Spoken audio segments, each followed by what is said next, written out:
Welcome back to Still Figuring It Out, episode number 2. I'm Vrushti.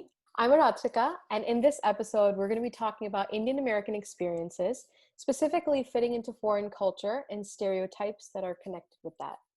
So I just feel like in general, like with being bicultural, we have to not only adapt to like a foreign culture, but also not forget our roots at the same time. Yeah. And that's where like the clash of cultures, if you want to say it, kind of comes into play. Yeah. Because with like us trying to have both the cultures rooted within us, it's like we kind of build stereotypes and like not just one culture for another culture, but it's like, people start building stereotypes for the way we present ourselves, Mm-hmm. or like the way we talk, say even like our meals sometimes. Yeah. And as I said, this actually comes from both sides of the spectrum, not just from like, one specific culture to Oh, another. yeah. Definitely. Definitely. Like you said, I feel like when you're bicultural or even multicultural, there's this like tug that happens constantly, whereas like you feel like you don't belong here or there. And it gets difficult when you don't want to forget your roots, like you said, but you also want to be part of a specific culture without feeling like you're losing a part of yourself. Yes, yes. Yeah, so this could apply to not just Indian American culture, but any culture in the world. But since we are Indian American girls, we can talk about our own personal Experiences, yeah. So what are some experiences that you felt, Vrushti, in your life that really made you feel that clash of cultures? Well, for me, I feel like a majority of my experiences have come from school.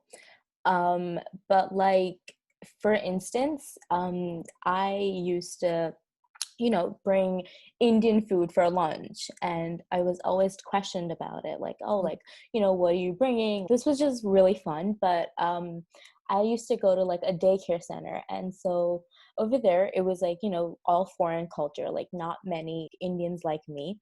So they were eating, I think it was like mince pie or something. And so, Mm-hmm. oh yeah, like I'm a vegetarian, I don't eat meat. And then they were like, so what do you eat on a regular basis?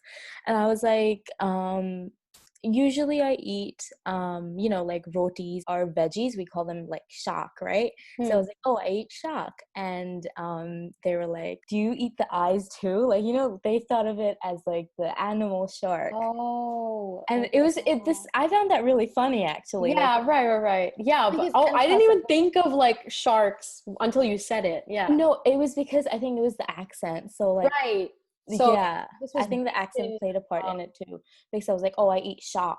shock. And Mm-hmm. like this was like when I was, say, like 7 or 8. So I didn't even think of it. I Right. still don't, like, I still think of it as like a funny instance, but like still it's just like, it's like Yeah. these type of things. Yeah, definitely. Like I could relate to the food aspect of bringing food to school, especially food of your culture, and then at the lunch table, it's like you're kind of like the odd one out who's just eating food that your mom's cooked for you at home. That's typical to the culture Yeah.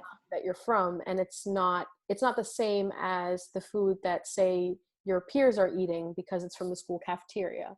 So I definitely have had experiences similar to yours where my friends have asked me, oh, what are you eating?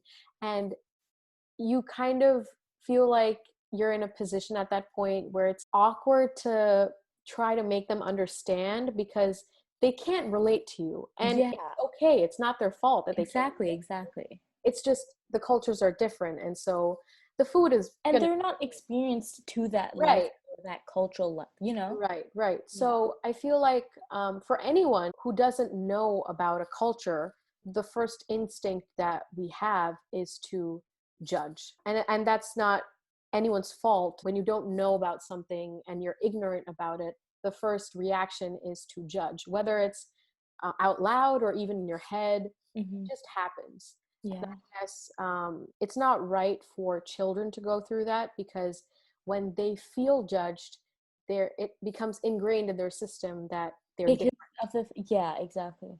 Yeah. Just because of the fact, like, like I said, we don't know about another culture. We kind of like just build stereotypes. Mm. Another big stereotype for like Indian Americans or like Indians in general are that they're like really good at like, math and science. Yeah, yeah, yeah. That is a huge stereotype. And I've heard of that stereotype all my life. Like, I feel like even in India, people expect Indian kids to be good at anything STEM related. So, be it science or math, you know, we've heard like, oh, good career choices are engineering and Or a uh, doctor. or a doctor and stuff like that. And we could do a whole separate podcast on that stuff, expectations and career choices Yes. for Indians and Indian Americans. So let us know if you want us to talk about that. But aside from that, so yeah, definitely like kids being good at math and science is a stereotype that I feel like almost everyone comes across. My personal experience is that I'm not good at math and science, and I'm Indian. Shocker. No, but Hey, that makes you unique. yeah, I'm an English major at TCNJ. So I love anything literature related, writing, poetry, creative writing. That's my forte. That's where my strengths lie. Mhm. So this stereotype that's been fed to me that being Indian, you're expected to be good at math and science, really brought down my self-esteem as a student. I thought myself to be different in a bad way because I wasn't good at something. Just because you're not good at a certain subject doesn't take away the fact that you're good at something else. That's absolutely true.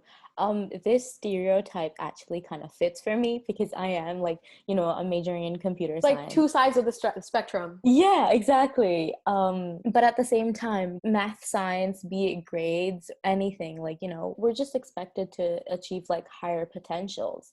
Sometimes it becomes difficult if that's not you. And I feel like, again, that has been like fed to a majority of the students since they were small. But at the same time, there shouldn't be that pressure of like fitting into that stereotype. Hmm. Do what you want, do what makes you feel good, Yeah. and that's all that matters, honestly. That's the most important. So that's why we also wanted to talk about this stereotype because it fits into what Indian Americans or Indians in general have to face is just one of the many stereotypes that we've also personally Hmm. faced. So just like the experiences that we faced in school regarding like the clash of culture, it also comes hand in hand with society. Hmm. One of my earliest memories of facing this was actually at a doctor's office with my dad. And this was around the time when I was 11-ish, like 10, 11. And we just moved to the US. I remember my dad was filling out some forms at the doctor's office. And I was just making small talk with the receptionist. And she was like, "So, where did you get this accent from?" Because I was speaking in an American accent, and she knew that we'd just come from India. Right. So I was just kind of quiet for a couple seconds because I didn't know how to respond. Yeah, like how do you respond to that? Yeah, I'd never been asked that question about my accent. What I said was, "Oh, I just watch a lot of Hannah Montana." That's mainly how I did, pick up the American accent really Mhm. fast was because I used to watch those shows and it just ingrained in me because, kids The learn accent, really yeah. fast. Kids learn at faster paces than adults do. So Yes. I picked that up really quickly and it just really stuck with me because she asked me about my accent in a way that kind of instigated the fact that, oh, you just came from India. So I guess the main takeaway from that is you should never judge someone based on their culture or their roots or the country that they hail from because you don't know their background, you don't know what they've been through, you don't know what they know. Right. It's not specifically for Indian Americans, just any Any culture culture. should never assume anything about a person and their background just because they're from a specific culture. Yeah, no, I definitely agree. That reminds me of another instance that I had in school actually. So I had recently moved to the United States, and I started school. And one of the the first few people that started to talk to me, they were like, "Oh, just showing me around school." And then like I said something, and I had like that like New Zealand accent, and they were like a little shocked when I first said something. They were like, "Oh, you have a different accent. That's not the accent I expected." And I was like, "Oh." They kind of implied that, just like you should have that typical accent. Yeah. It's so weird that you don't. But Mm. at the same time, like she was very open about it. She was like, "Oh, Right. that's really cool. Like, I love Yeah. that accent and everything." And it was very great. Like, it was Yeah. very nice of her. No, I think that was like a positive experience that you had with this girl, because Yeah.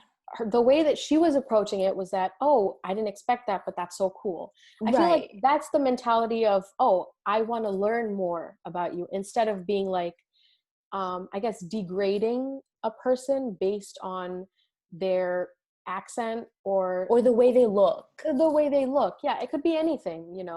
My experience that I had with this particular lady was that the way she said it implied it negatively, as if Mm. I shouldn't be able to. But whereas But the girl that you encountered was positive about it, saying that's right, cool, I want to learn more about that, right, with an yeah. open mind, which I think everyone should have. Should, yes, definitely.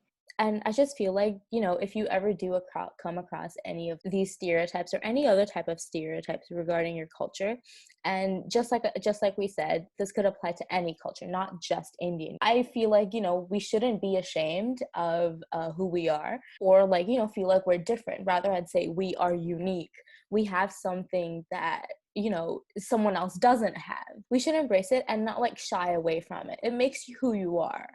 Yeah, I feel like the same thing you said, your culture makes you who you are, and it's part of your roots. So instead of just listening to stereotypes that society's built around us, we should just embrace the fact that we are different. Because if we turn a blind eye to the fact that we're different and pretend like we're all the same, nothing's ever going to change. Because it's true that we are different, and that's beautiful.